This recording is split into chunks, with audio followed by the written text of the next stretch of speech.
Whether it's a product for home or business, farm or factory, you can be sure if it's Westinghouse.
No luck?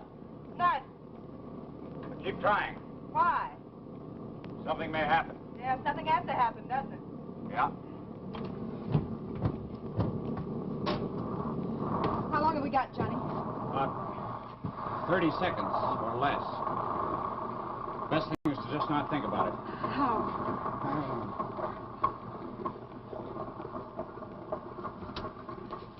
Now, this is it, kid. Put the nose down, Johnny. It's better if it's quick. Sergeant, stand by the raft. Do you hear me, Sergeant? Get ready to ditch. Stand by the raft. Yes.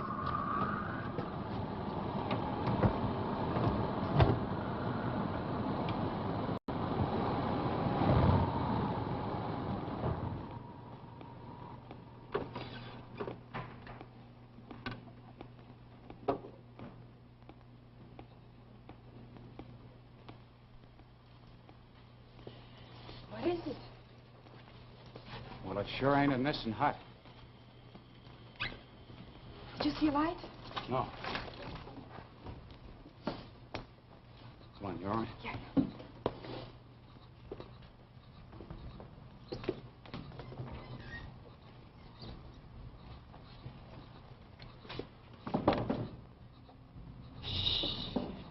What's the matter? You might wake up the whole place. That's what I'm trying to do.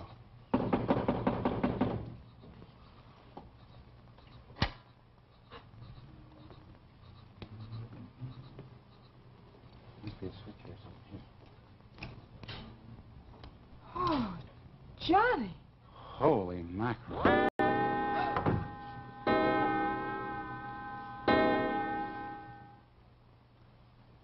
It's 2 minutes slow. What's the matter? I don't know. We are awake, aren't we? I don't know. Let's find out. Ow! You're awake, Sergeant. Oh, that's more than I can say for myself. You tired? This feels good. Plenty tired. Flying blind for 7 hours is a stinker at best, but when your instruments go bad on you... Yeah, I know. Where are we, Johnny? I don't know. Somewhere between Australia and one of the Americas. Probably south. It's not very definite, is it? No. Rather an interesting situation, don't you think? Gives me the creeps. Oh, I feel like screaming. Well, why don't you scream? Then we'll find out if anybody's living here. No. Why not? Afraid it might be a Fiji Islander ready to hang your head on his belt? No. Well, then why not scream? Because the man who owns this place is named Baston. Baston? On all the book plates. From the books of Hugo Baston. Must be a very literate gent. Hugo Baston? Yeah. Say, he's not literary any longer. He's dead. What? How do you know? It was a famous air tragedy. That was before the war. You wouldn't remember. You were probably on roller skates. Does anybody know what happened? Yeah, well, this guy Baston was a big picture director, English, and had his own plane. Yeah? Seems they started out, he and some friends started on a flight for Honolulu, and all anybody knows is that they were never seen or heard of again. Yeah. That's the... Well, search went on for weeks. Don't but- elaborate. Gosh, you know, somebody must have bought himself this place and made a nice, cozy little nest of it. Yeah, only I wouldn't. Johnny! Say, don't do that, please. But You're look at getting these me right. magazines. The New Yorker, Newsweek, Time, What about Life, them? What about Harper's. The dates, they're all dated 1939. Look. Say, that's about when the accident happened. My gosh, this place has just been sitting here for 11 years. Oh, that's impossible, Johnny. Why? Oh, it's all too perfect. Look, Well, there's it must not be- a speck of dust anyplace. Must be a caretaker or something takes care of it. Oh, it's sinister, Johnny. Scared? Oh, shut up. If I had a drink, maybe I'd feel better. If I had a drink or something. Say, that's not a bad idea. Wouldn't mind one myself. Must be a bar around here somewhere. Over there. What's in there? A bar. It's absolutely Hey. ghoulish. Aristocratic taste, too. John Haig, Hanky Bannister, yellow chartreuse. What do you have? Let's try this. Anything but make it straight. Oh, Johnny. What? Look. Ice. Well, let's have some ice. Yes. Hey. Ice doesn't last 11 years, Johnny. No, well, that does it. We need a drink. We not only need it, we deserve it. I don't like the looks of it, Johnny. This will make us feel better. Salute. Very good. Say, I thought you were the one that wanted to drink. Oh, I do. Feeling better? No. I love you, Sarge. The best thing for you to do is just drink your drink and give your imagination a rest. What did you say? Oh, I said you're too tired to think properly? Oh, no, you said something else. I did? Oh. I didn't, did I? Oh. Too tired to remember? No, but forget it. You know, the Defense Department frowns on mixed unit personnel getting sentimental on assignment. Love is just a nuisance at a time like this. Is it? Things being the way they are, I'd say it was just as well. It gives the whole thing a shading of respectability, at least. Well, maybe, but I don't want you to think that Oh, I'm... don't you, Johnny? Yes, I do. I hoped you would. Say, when did you discover this, Sergeant? Oh, I don't know, Lieutenant. Weeks ago. Does it matter? Not a bit. Still scared? Oh, not in the least. I beg your pardon. I was reading upstairs, and I thought I heard something. It startled me for a moment. And now to turn the tables, I find I startled you. No, not a bit. Lady dead? Oh, but perhaps not. Love is an amazing counter-irritant. But please allow me to introduce myself. My name is Hugo Baston. Hugo Baston? You can't be. He's dead. Oh, very true. He died exactly 14 minutes past 12 on the morning of April 26, 1939. That was the moment at which I cut the radio in our plane and severed connections with the outside world. I ceased to exist. But from my own purely egocentric point of view, my existence ceased and my life began at one and the same instant in time. I don't think I understand that. Don't try. The explanation of my Lazarean presence is long and involved. It's far too late now to start it. But I do feel as a host it might be as well if I knew your names and how you got here. Oh, I'm John Quayle, Lieutenant USN. We were flying along, ran out of gas, and were forced to make a landing here. Oh, I see. How do you do, Lieutenant? How are you? And you, I gather, are not Mrs. Quayle. Why do you gather that? Perhaps you've forgotten that I interrupted you a moment ago. I seem to detect a certain spontaneous fervor that was not consonant with habitual intimacy. But don't misunderstand me, Miss... Marsh. Shirley Marsh. How do you do, Miss Marsh? Please don't misunderstand me. I don't belittle the institution of marriage.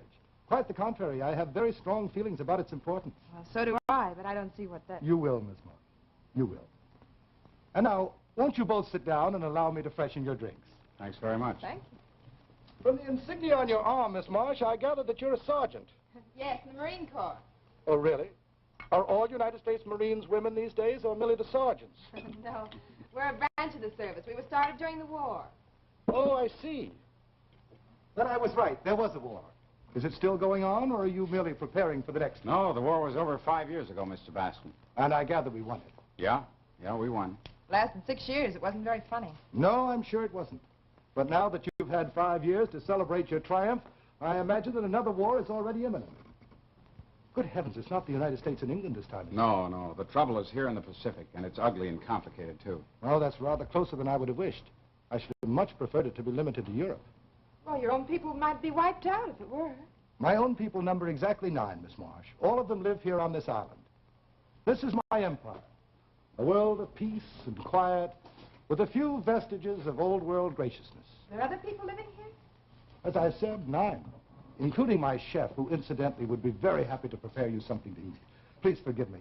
I should have thought of that before. What does it all mean, Johnny? Beats me, baby. I don't know. I don't like it, and I don't like him. Why not? He's too smooth, too smug. Oh, he seems like a reasonably nice guy. Yeah? You know, I wonder what it's like to have missed 11 full years. A whole war. Maybe that's why he seems so out of this world. Yeah, but how do you suppose he managed to live? What do you want to disappear for like this? Brad, where do you think he It's a got... little late to answer all of those questions, Miss Marsh, but I should be very glad to answer any one you select. Aren't you interested in finding out anything from us? Wouldn't you like some news of the outside world? None whatever. My interest in the destiny of mankind, Lieutenant, ended in approximately the year 1850. There's been little to record since then but the decadence of the human spirit and the vulgarizing of the human mind. 600 years of struggle to achieve the dignity of individual liberty left the world exhausted. No strength remained to combat the monstrous attack of the machine. The day the first piece of cheap machine-made lace replaced the wonder of its Belgian equivalent. On that day, the god of mediocrity, the god of vulgarity was enshrined. But don't misunderstand me, Miss Marsh. I'm no heroic exception to this rule. I also worshipped at that shrine. I was in Hollywood in 1939. I was paid a fabulous sum of money, not because I made any contribution whatever to the art of motion pictures, but solely because I had developed a facility for coating cheap untruths and vulgar sentiments with a frosting of spurious culture. In the end, and in a spirit of deep disgust, I rebelled. But I soon found I was not alone. I found there were many others quite as eager as I to escape from the unmannered wetwash in which we were living. The plan was hatched over a period of 3 years. It was to be no temporary vacation, but a permanent severance. All roads to escape were destroyed. We came here, we burned our plane, and here we are. Naturally, none of us will ever go back. Now you've listened with admirable attentiveness, I think you have earned your reward. I will ask Sue to bring you your supper immediately. Say, just a minute, Mr. Baston. What did you mean when you said that none of you would ever go back?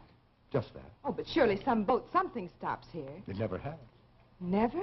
Never. Well, then, how are we going to get away? You're not. What?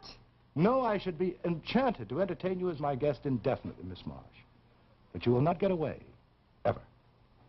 As I foresaw the need for matches and fertilizer and thread and even the ice in your drinks, I also foresaw the danger that one of us might change his mind. I can't stop your desire to escape, but I can guarantee that you will not do so. You can't keep us here. No? I think I can, Lieutenant. And now Sue will show you to your rooms as soon as you're ready. Good night, Miss Marsh. Good night, Lieutenant. Supper is all ready. What time you like to have breakfast in morning?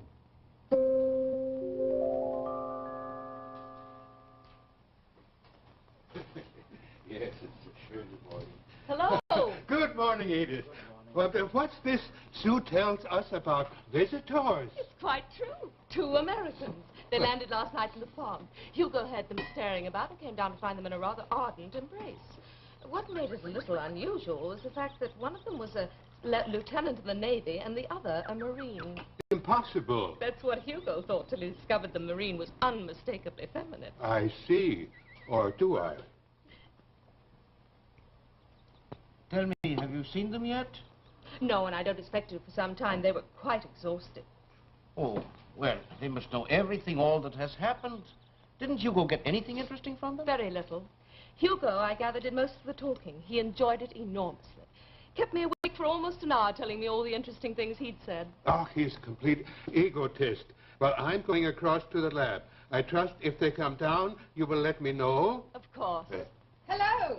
I hear a breath of life has descended on us. Yes. And a military mission, no less. Are we being attacked or defended? They are young, with their illusions intact. I trust both of you will respect that fact. How can anyone tell, darling? After all, a man isn't something that happens every day. There have been 4 men on this island for 11 years, Gloria. 3 of them at least have been available to you exclusively. Gloria takes small comfort in that, Edith. She can't bear to look at any of us anymore.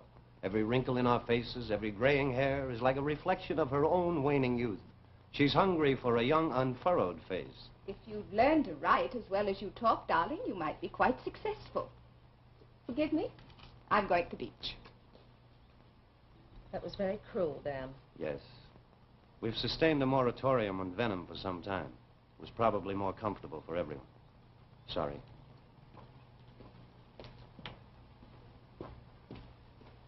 Stefan, you look so sad. Did that little outburst depress you? No, I did not even hear it. It is these young people. They bring the odor of war and destruction with them. It took so long to get rid of terror. I had begun to work again. Now they are here, they will remind us. There will be no peace left, none. Oh, no, Stefan, they're so young. The worst cruelty is born of youth. It has not yet learned to imagine the ugliness of pain. Perhaps. And yet, one of them's coming now. Leave me alone with her for a moment, will you, Stefan? You might even play for us. Good morning, my dear. I hope you slept well. Very. This is Mr. Stefan Baum, Miss Shirley Marsh. Fräulein. Stefan was just going to play for me. Oh, yes, yes. You even know my name. Hugo woke me up especially to tell me. I'm Mrs. Baston, in case you're confused. Oh, Hugo has a way of forgetting to mention it. Won't you sit down? thank you. That uniform can't be very comfortable in this climate, I'm afraid. Oh, I'm used to it. I'm sure we can fit you out. Gloria brought the equivalent of 4 trousseaux with her. She was an actress, you know. Well, I'm afraid she wouldn't like Oh, the Gloria idea. hardly ever wears anything at all. She has plenty to spare. Oh, I see. She and Dan are taking a swim now. Would you care to join them? Oh, no, thanks. Were you planning to marry the young man who's with you? Well, yes, we'd hope to. Well, we haven't the facilities for a full legal ceremony, I'm afraid, but I think we can make you reasonably comfortable. But we still wouldn't be married. In the sight of God? Under the circumstances, there's nobody else's point of view to bother about. Of course, you're perfectly free to do whatever you choose. Now I must go and see what we're to have for lunch. Would you like to come along? You forgot me, Edith. You did not let me know. Oh, Heinrich, I'm sorry. This is Miss Marsh, Dr. Mozart. I'll leave you two to get acquainted while I upset the kitchen. I want to ask you a question, young lady. You don't happen to have a cold in the head, do you? What? No, should I? No, oh, that is most disappointing. Well, I'm sorry, but why? Well, I have been here more than 10 years. I've had my own laboratory. I have worked hard. I have made tremendous strides. But always there is a catch in it, always. Oh, what's the catch? The climate is too good. Too good. Yes. Don't laugh, young lady. I have devoted my life to research, and I have found something of inestimable importance to mankind. I have found a cure for the common cold. Yes. Hi. Oh. Oh, Johnny, darling. Dr. Mawson, Lieutenant Clare. Morning. Do you have a cold in the head? No. Why? Then you're no use to me. No use whatsoever. Hey, what's the matter with him? Is he slightly nuts? No, he's just frustrated. Hey, where have you been? I thought you were asleep. No, I went down to take a look at the plane. How is it? Oh, it'll still fly, but without gas, it might as well be on a junk heap. Oh, don't give up, Johnny. We'll find a way out of this. Yeah. Listen, how about that radio of ours? Any chance of getting it to work? I thought of that. I'll slip down this afternoon and see what I can do. Good girl.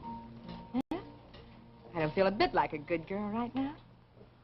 Well, that's the best news today. You know, it'd be a dreary prospect for us both if you did. We might find a more secluded spot. Yeah, we might. Does it really matter much? No. Oh, forgive me.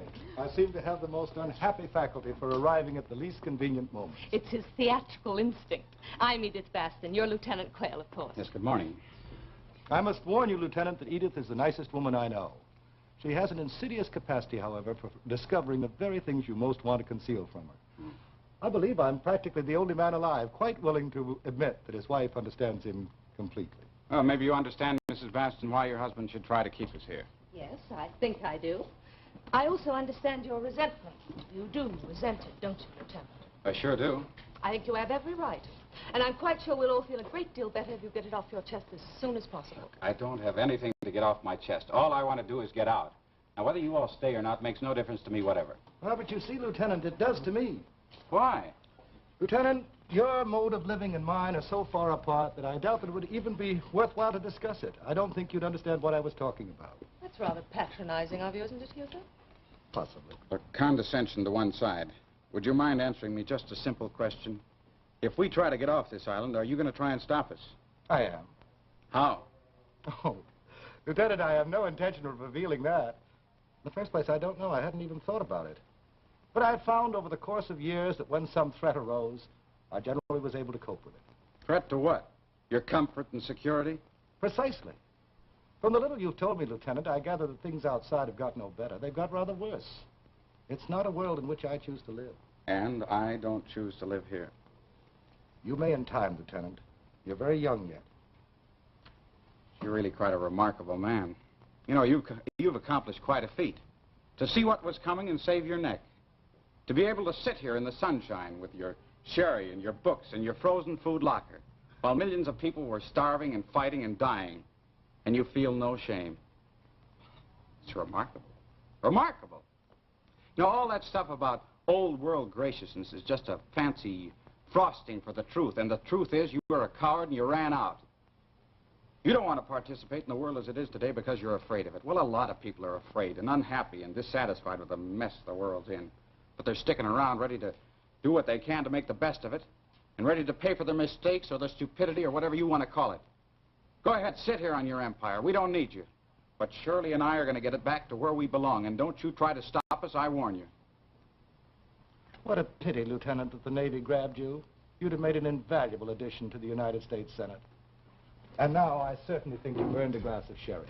Allow me to get it for you. Edith, who is this young man? I'd like to meet him.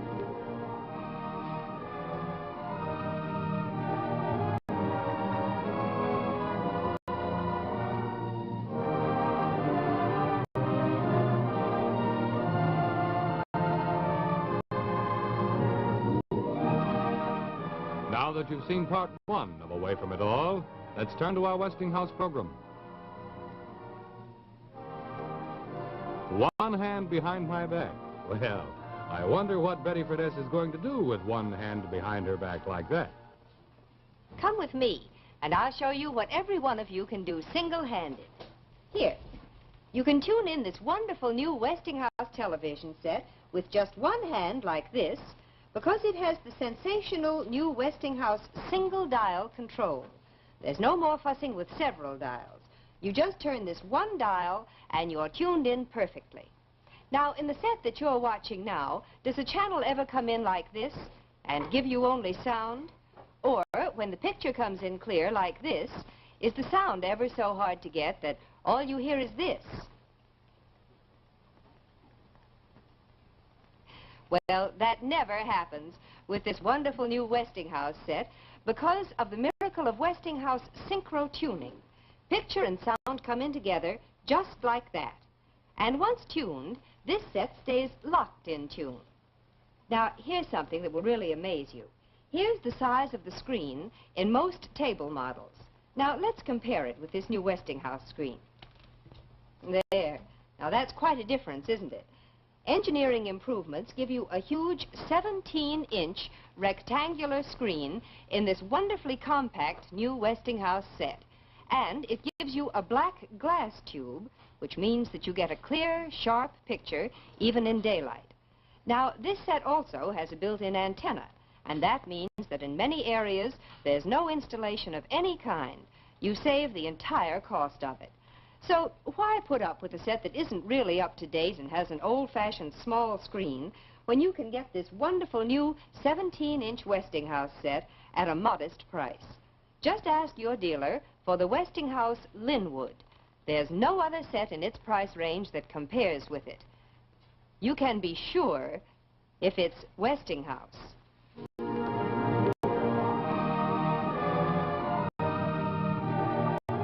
And now let's return to Westinghouse Studio 1 and Away From It All.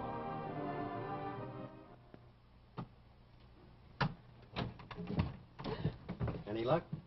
How did you get in here? I followed you. That's quite a tribute if you but knew it. I generally start serious drinking by this time in the day. But, things being as they are, any new face is a big help. A pretty face is a miracle.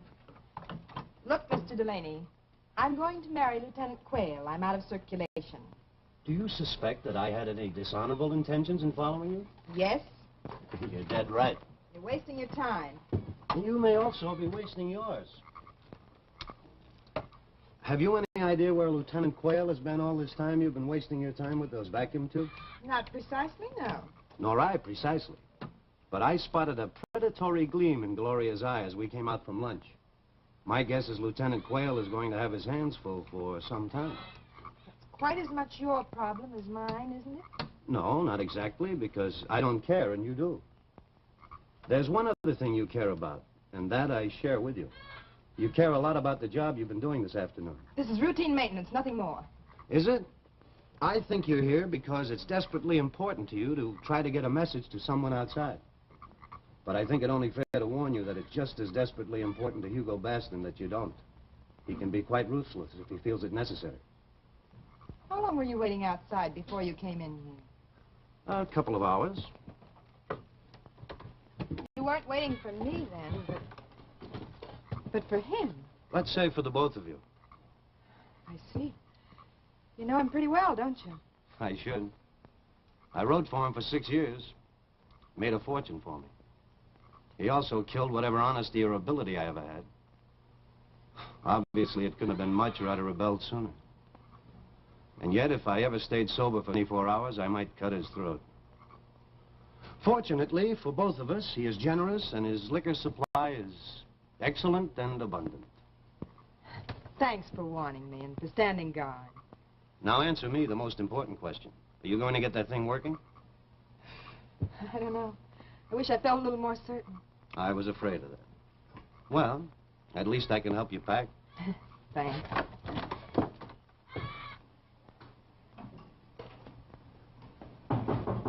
May I come in?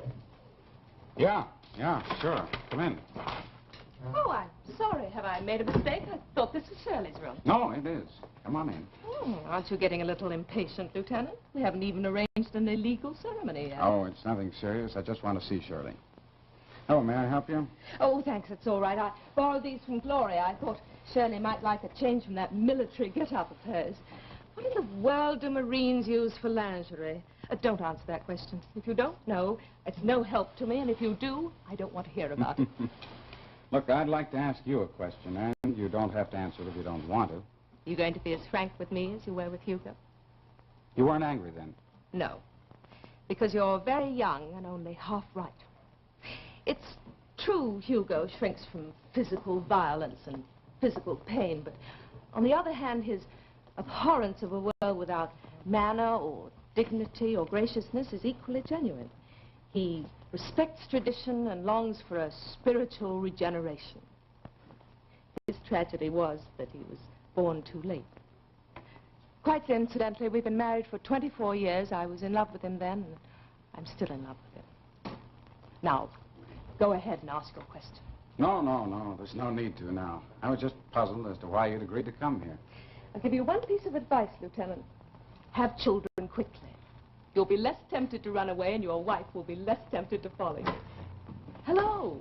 You have every right to be here. I have very little, and Johnny has none. Oh, I don't mind a bit. I only hope I'm not going to be late for dinner. I brought you some things to change into. If that makes you late, I'm sure you'll be forgiven. Thank you. Say, maybe I'd better go, too, so you can... No, wait a second, Johnny. Johnny, I'm scared more than ever now. What's the matter? Couldn't you get the radio transmitter to work? No, but worse than that, I had a surprise visitor while I was in the plane. Yeah, who? Mr. Delaney, and he came to warn me about Baston. Gee, Johnny, we got to be careful, terribly careful, both of us. Yeah, I know. Hey, where have you been? With Malson. Not, Gloria? No, I haven't even seen her yet. All right, then. You know, I've been trying to figure out where we are. This is just a rough calculation, but as near as I can figure it, here is where we are. Here? Oh, here. 1,000 miles off any trade route I can find. You know, the Navy may go on looking for us for a couple of days, but if we don't get some signal out to them before that, well, we're out of luck. Well, you know Baston would never let us do that. Now, he's got it. Well, we got to be smart. Yeah. How? Well, we're going to need all the help we can get, so we might start by trying to find out who really wants to get away from here and who doesn't. Yeah, that's not a bad idea. Look, tonight after dinner, we get everybody together, and then... Yeah. Before long, if we keep the conversation going right, we can find out who is interested and who isn't. And... Look, it's all right with me, but do you know that you're going to be undressed in about 1 minute? Oh, good heavens. I didn't even think about it. No, neither did I, but I'm beginning to. Well, then it's time you got out of here, Johnny. You know, I don't think it's going to be too difficult being married to you. Say that 10 years from now and I'll be impressed. Right now, you're merely acting like a male. Well, is that bad? I hope not. Now get out of here. Quickly. Okay.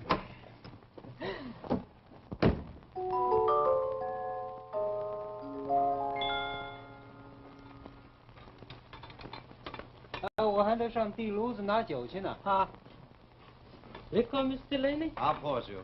Thank you. So light lantern make big welcome for American guests. Go right ahead. Benedictine or brandy? Nothing. Oh, I see. Waiting to get your stimulant later, is that it? How did you do this afternoon? I saw you coming back arm in arm with our little Miss March. You looked rather pleased with yourself. Not exactly. Give her time, my darling. A few weeks in this dreary paradise, and she may see things quite differently. I'm not sure she'll stay around that long. How do they plan to get away? I don't know, but I rather think she and the lieutenant will find a way out. Oh, what a pity. I'd rather look forward to something easy and unhurried. In that case, I may have to step up the pace. He may be a little tougher than you know. He had quite a war record, I understand. A little recklessness is all to the good. Johnny, Yeah? come out and join us. We're lonely. Sure, why not? What Gloria means is she'd like you to keep her company while I start getting tight. Dinner being late, I'm a little behind schedule. Dan did that rather gracefully, I think. I must remember to congratulate him. Oh, it sounds like a plot. It was. I've been trying to get a moment alone with you ever since you arrived. You've been unusually evasive. Well, it wasn't intentional. That's what made it so irritating. Or perhaps you haven't thought what it would be like to have no one to talk to but a frightened little musician, an aging ex-movie director, and a total alcoholic. Oh, goodness, I forgot the professor. Maybe that's because he's only noticed me once in 11 years. When was that? I sneezed one night after dinner. What did he do, nail you down in his lab? No, he vultured over me for a while. When he finally decided I wasn't going to sneeze again, he began reading the medical journal aloud. Well, did you learn anything? I learned not to sneeze. You used to be an actress, didn't you? Oh, not really. I was merely young. For a while, that was enough. Then I had the misfortune to meet Hugo. I'm afraid I made rather a fool of myself over him for a while. That's one of the main reasons I came out here. It wasn't very bright of me. All I can say for myself is that I hadn't met Edith then. You know, you're being very frank. Would you like me better if I weren't? No. I like it. It's very unusual. Oh, goodness, here they are. Stefan, do play for us. Oh, it is hard what you ask, Edith. Music is a matter of feeling, mood. Mood is not right. But I will try.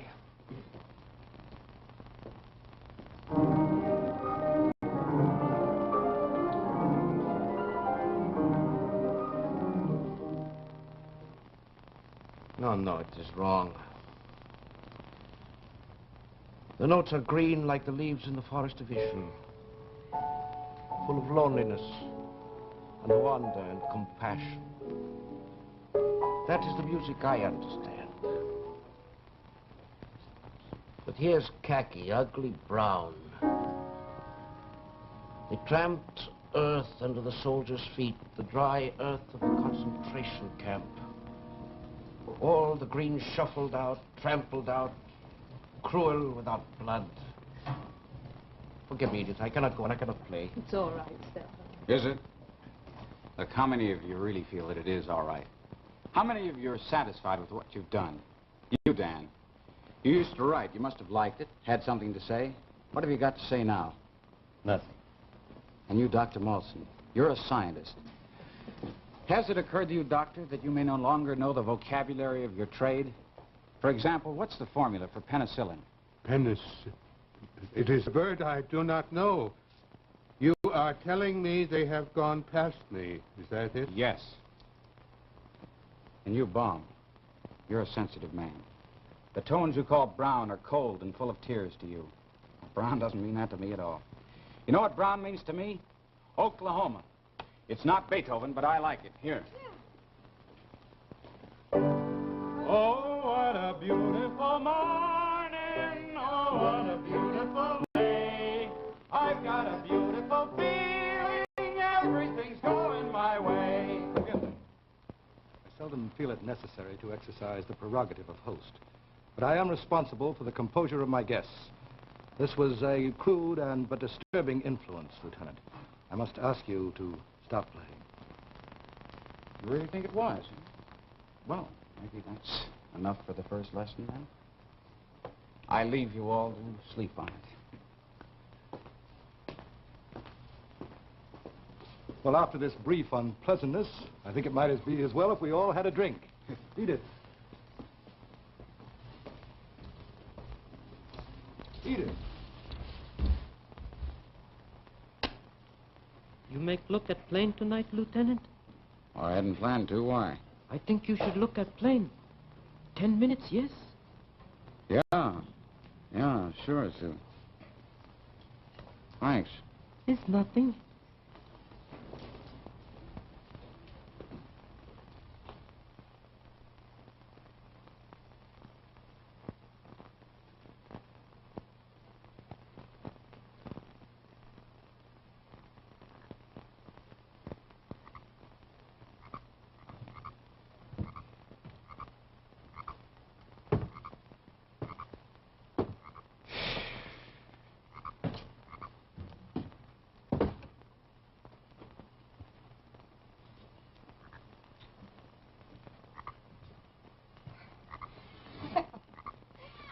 You certainly make a lady go through a lot to find you, don't you? Well, I didn't exactly want to be found. You've made that point, Lieutenant. There's no need to labor it. Very cozy. You're not exactly equipped for l'amour, is it? No. I chose a bad moment. Yes, as a matter of fact, you did. You have a date with someone else. I'm quite aware of that. You are? Certainly. I know you plan to make a getaway. I also know that you don't intend to take me with you. I'd only be in the way. Under those circumstances, you leave me very little choice. So, you want to get away too, then? No, I'm not sure. At any rate, that isn't the reason I followed you here. No? No. Do me good. You make me feel 10 years younger. It's quite obvious you're looking ahead. Well, so am I. I see quite clearly what it's going to be like. I even see what I'm going to be like. It isn't very much to look forward to. Of course, I might arrange to keep you here, then I wouldn't have to be so obvious. You know, you're making no sense whatsoever. Well, Hugo might rather resent your meeting Sue here tonight, you know. What do you mean? I wouldn't like to have to tell him, but I might. Also, I might not. Never breathe a word. If what? Don't look so young, Lieutenant. I find you practically irresistible. Look, I don't want to be rude, but I may very easily be. Yes, I'm prepared for that. It doesn't matter. Nothing matters out here, not even a lady's pride. You know, I hadn't expected to feel sorry for you, but I do. Don't pity.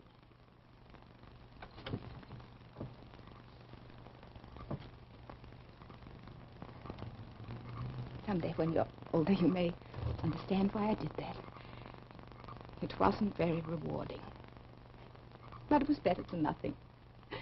Well, I won't keep Sue waiting any longer. Must be getting restless.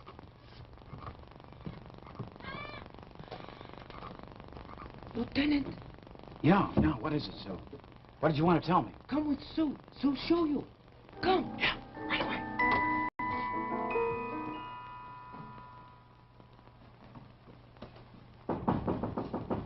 Who is it? Edith.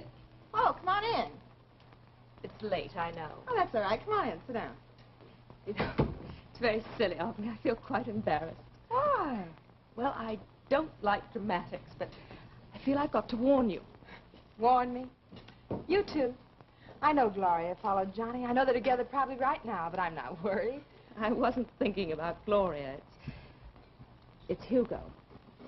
Oh, he was very angry, wasn't he? It's worse than anger. He's frightened. I've never seen him this way before. I don't know what he has on his mind. I only know he's been pacing up and down in his room for the last hour. This means more to him than you know. He can be very cruel. Why have you come to tell me this? I don't know. Partly to save you, partly to save him.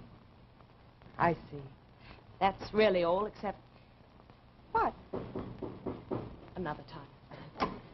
Come in, Lieutenant. I suppose as a proper hostess, I oughtn't to say that. Oh, I just want to see Shirley for a minute. A minute? A minute. Oh, well, that's all right, then. What is it, Johnny? Well, baby, I know this is going to be a blow to you, but we're going to get away tomorrow night. What? There are 5,000 gallons of high-octane gasoline on this I island. don't believe it. No, I've seen him. Oh, Johnny, are you sure it's not some trick? No, no trick. Now, there's only one catch.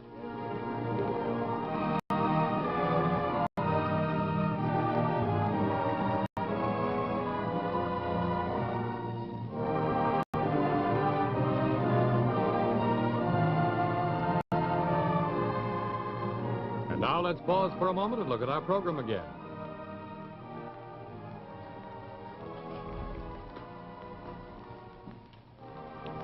Stop? I wonder what Betty Furness wants to stop for. Let's ask her. I want to stop you from being fooled by some of the things you hear these days about self-defrosting refrigerators. Now, there are so many different claims that I think perhaps the best way to clear it up is for me to show you this. The one refrigerator in the whole world that never needs defrosting any time or any place. The wonderful new Westinghouse frost-free refrigerator. Now, perhaps you've seen this claim. Well, now, of course, there's no reason to defrost any refrigerator here in the middle shelves.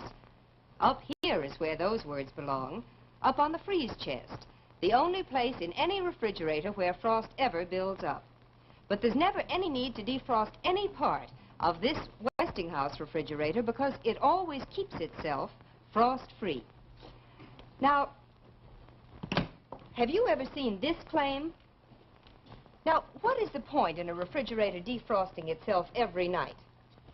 Well, there's no point at all, because unless you're opening the door constantly, there's no reason to defrost the refrigerator every night. This Westinghouse frost-free refrigerator defrosts itself only when it's actually needed, the very moment that frost starts to build up. Now, here's something that I want you to see. Here's what happens to ice cream and other so-called automatic refrigerators during defrosting. You see, the ice cream melted, the flavors ran together, and then it froze up again. But now, look at this ice cream. In the Westinghouse frost-free refrigerator, ice cream stays hard and firm like this all the time, because defrosting takes place so fast that nothing in the freeze chest has even the merest chance to melt. Now, some refrigerators that claim to be automatic don't get rid of the defrost water, and then you have to empty messy drip pans and... Oh, dear, that happens so often. But with the Westinghouse frost-free refrigerator, the moment that frost starts to build up here on the freeze chest, the magic frost-free system goes to work. It quickly melts what little frost has gathered. The tiny amount of defrost water is drained off and is automatically evaporated. So when you buy a new refrigerator, why don't you get the most automatic one of all? The only refrigerator that is always frost-free. Remember, you can be sure if it's Westinghouse.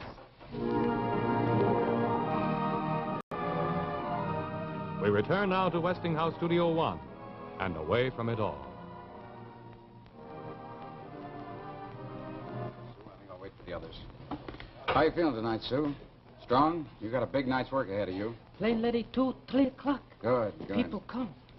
Think we might have our coffee on the terrace, don't you? We seem to have a clear night for a change. I like the mist. It's like a protection. Oh, Stefan, you have no soul. Full moon, cool breeze coming I over the always water. find the classics the most rewarding of all. They never let you down. Well, I know, Judge. I'm too horribly illiterate. The way you look tonight, young lady, you have no need of intellect. You would be quite complete with no mind at all. Oh, thank you, Hugo. You're being gallant. It's been a long time since you've made that much effort. Well, I'm feeling rather well tonight, as a matter of fact. Help yourselves to coffee, everyone. Hugo has a very important announcement to make to all of us. Oh, what? Well, it's not as ominous as Edith makes it sound. I suggest we have our coffee first. This is an evening for Mozart. I expect it would be inappropriate if Hugo is going to make a speech. Black Shirley? Oh, yes, please, and Johnny takes a little sugar. Smart girl. This whole gathering reminds me of a line from Marcus Aurelius. If we're to have it, let's have it. Is that the consensus? Appears to be, my dear. What a pity. I should so much have preferred to wait. However, it has recently come to my attention that Lieutenant Quayle intends to leave this island secretly somewhere between the hours of 2 and 3 tomorrow morning. Have I quoted your plans correctly, Lieutenant? Go on. This, of course, we might ascribe to the recklessness of youth.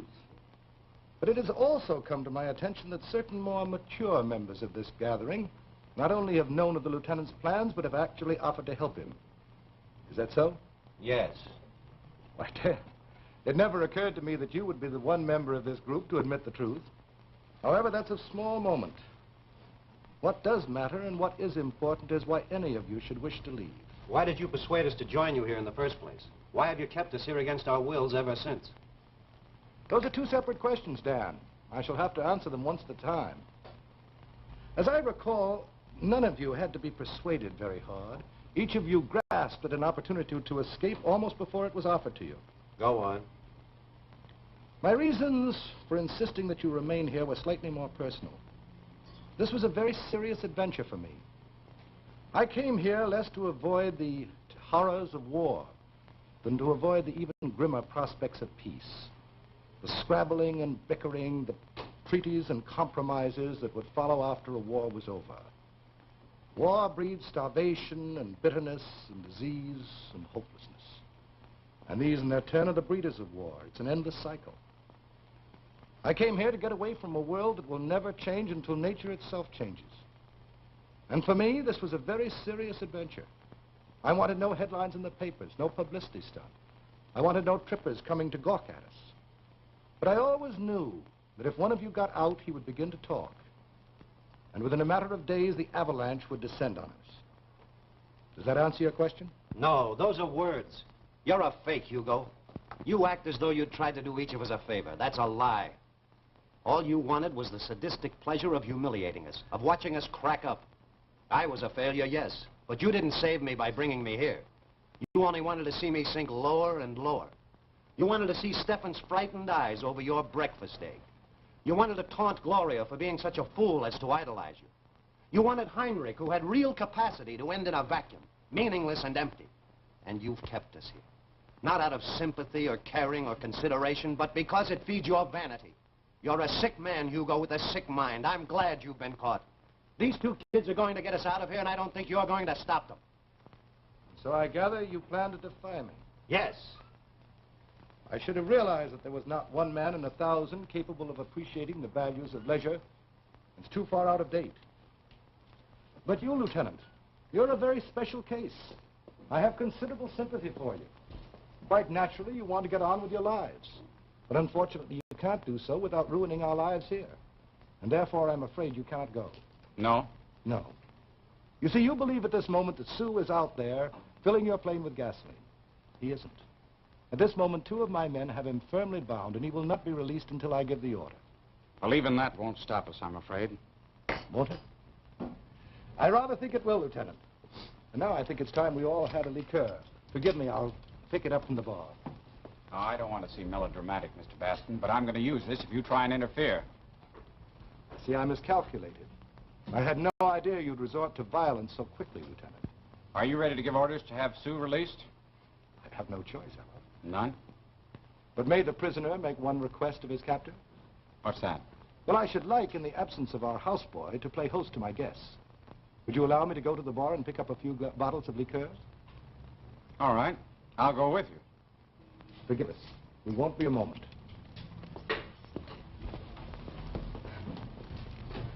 I hate all this. I hope you know how much I hate it. Of course you do. Does anyone want another cup of coffee? Gloria? No, thanks. Stefan? Thank you, yes. Anyone else? What's that? What is it? What was that? You let him do this? Do what? He hasn't done a thing. I've been watching him all the time. Oh, Johnny, it's our whole supply of gas. You knew this was going to happen all the time, didn't you? Didn't you? Naturally. Well, take it easy, Delaney. Now then, how'd this happen? Well, I am cautious by nature, Lieutenant. You see, when I laid in the supply of gasoline, I also laid in a few secret concealed switches in order to fire it. One of them was located in the bar. Touche, Mr. Baston. Touche. And now it seems as though our last avenue of approach had actually been wiped out. I suggest we all make the best of it. You are clever, Hugo. Very clever. But always there is a catch in it. Always. Is there, Heinrich? Well, that we'll have to see.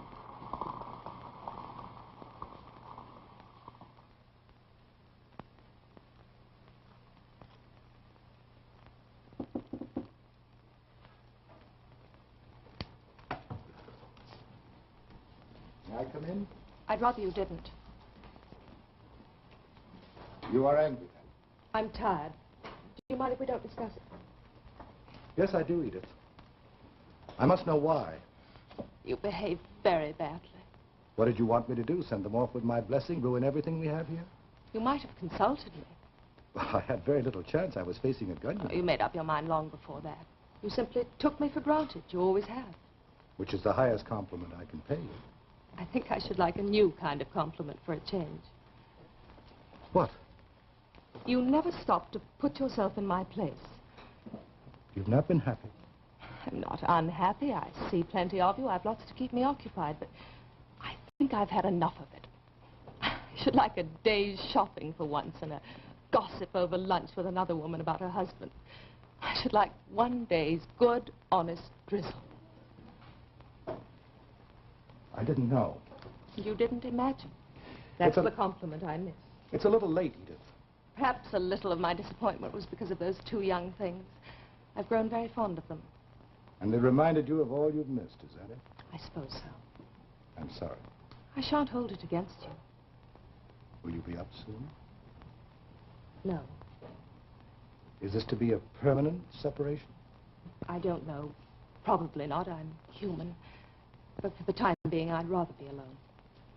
I see. Do you, Hugo? Do you really? I hope so.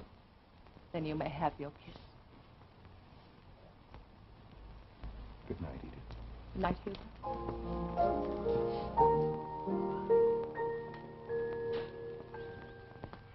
Still smoking? Yeah. That's why I turned my back. I didn't especially want to be reminded. Nobody else down here? No, only Dr. Maltson. He went over to the lab a little while ago. You didn't come in till quite late last night, did you, Johnny? No. I walked around half the island. How'd you know? I waited for you. You what? Oh, Johnny, we'll never be able to be married now. Not properly married, and so... Well, I tried to remember how the marriage ceremony went while I was waiting. I was able to say almost all of it, but...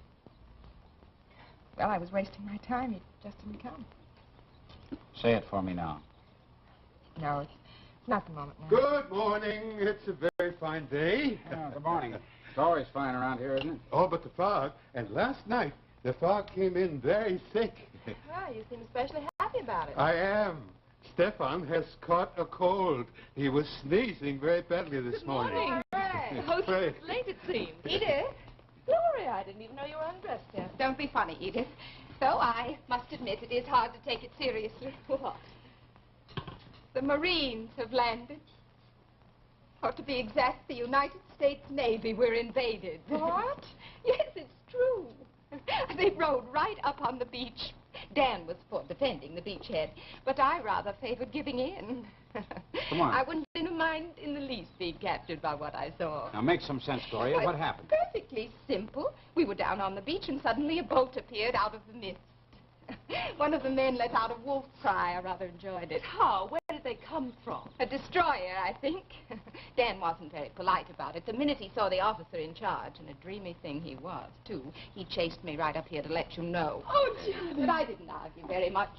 At least it gives me the chance to see Hugo's face when I break the news. It hasn't quite fallen to pieces yet, but it will as the facts sink in. You do realize what this means, don't you, Hugo? Yes, I realize. So you did get a message out, Lieutenant? No, I didn't. Did you? No. Forgive me, that's rather hard to believe. The coincidence was a little too marked. They can't make us go, Hugo. No, that at least they cannot do. Right this way, Lieutenant. Lieutenant Grant, everyone. How do you do? Lieutenant Quayle? Am I glad to see you? How are you, boy? Fine. How in the world did you get in these waters? They've been looking for you 800 miles north of here. Well, I seem to have gotten off my course a bit. You certainly did. I gather you got a radio message through from our island, Lieutenant. No, sir. We just saw a large column of smoke and figured it was a signal of some sort. I was sent ashore to investigate. Lucky for you, we saw it, too. That is a matter of opinion, Lieutenant. Well, scarcely. You see, we had no report anyone was living on this island. Well, it was a rather private negotiation at the time of purchase. You mean you own this island? I do. That makes things a little awkward, sir, but I'm afraid even so, you people will have to evacuate just as soon as possible. Well, I'm sure there are ever so many of my guests who'd be very glad to go with you, Lieutenant. But my wife and I shall remain. Unless I'm speaking for myself alone. No, I will stay, of course, Hugo. I'm afraid that's not up to you to decide, sir. However, you'll receive full compensation. Well, I have no intention of going, Lieutenant. I came here as a matter of principle. I shall stay as a matter of principle. I'm afraid that would be impossible, sir. You see, we're conducting certain tests in this island, and your island is one of our targets. So naturally, it would be quite impossible for any of you to remain. I see. And when are these maneuvers scheduled to begin? Tomorrow morning, sir. I see. Perhaps it's just not possible to escape anymore, Hugo. No. It looks as though there was no longer any room for the 18th century. Perhaps you were right, Heinrich. There's always a catch in it. Always. Hi! Shoot!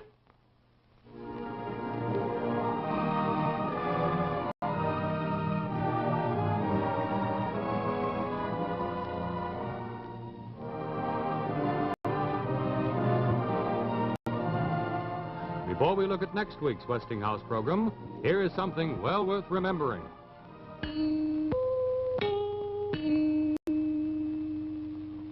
Why, how do you do? Do come in. Yes, and we want you to come in, too. Come through this Westinghouse model home with Mrs. Roger Adams of Green Bay, Wisconsin. We're sure you'll enjoy it because it's a Westinghouse home. And you can be sure if it's Westinghouse.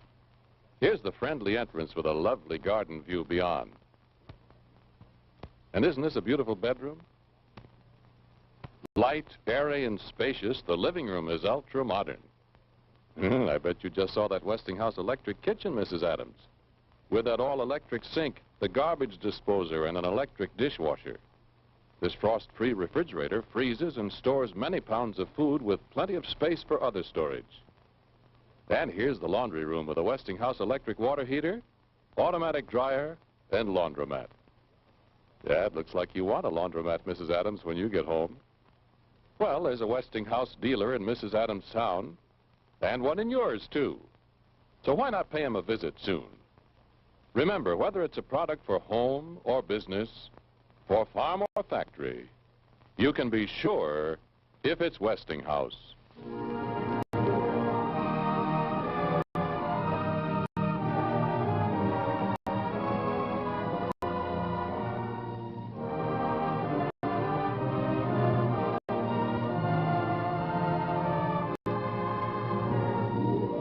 The part of Hugo Baston was played by Worthington Minor.